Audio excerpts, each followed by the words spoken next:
Hello everyone. Bugün sizlerle SAT imtahanının Mart'taki buraxılışına düşmüş bir sualı analiz edəcəyik və onun cavabını tapacağıq bir yerdən. Sual belədir.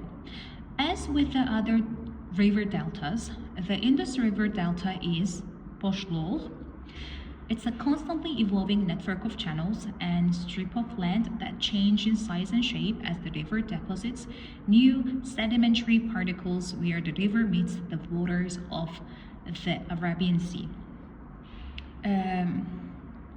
Biz bunun tərcüməsinə baxsaq, burada söhbət Hind çayından və Hind çayının deltasından gedir və onun digər çaylar kimi deltasının davamlı şəkildə constantly evolving network of channels, davamlı şəkildə kanallar şəbəkəsinin inkişaf elədiyindən, inkişaf elədiyindən söhbət gedir və orada change in size and shape ifadəsi işlənilir. So bizim burada iki dənə keywordümüz var.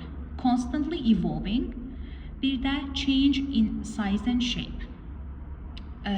Yəni davamlı şəkildə inkişaf edən və forma və boyut ölçü cəhətdən dəyişən ifadələr işlənilib.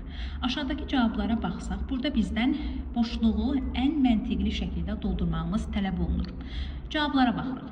A variantındakı cavab dynamicdir. Dynamic nə deməkdir? Dynamic daima hərəkətdə olan və dəyişən mənasında işlənilir. Əgər biz yuxarıdakı tapdığımız keywordlərə baxsaq, constantly evolving, bir də change in size and shape, bu verdiyimiz ifadəyə dynamic sözü çox uyur. B variantına baxsaq, B variantındakı cavab sustainable. Sustainable nə deməkdir? Davamlı və dayanıqlı kimi bir mənası var. Ümumiyyətlə, sustainable sözü daha çox ekoloji və iqtisadi ifadələrdə daha çox işlənir. For example, sustainable development.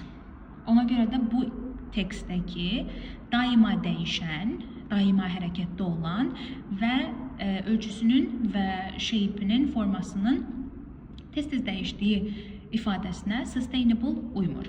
C variantında bizim cavabımız immutable'dır.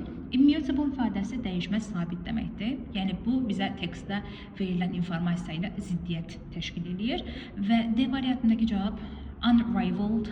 Unrivaled rəqibsiz, misilsiz kimi bir mənası var. Yəni bunun tekstdəki boşluqla heç bir logical, məntiqli əlaqəsi yoxdur.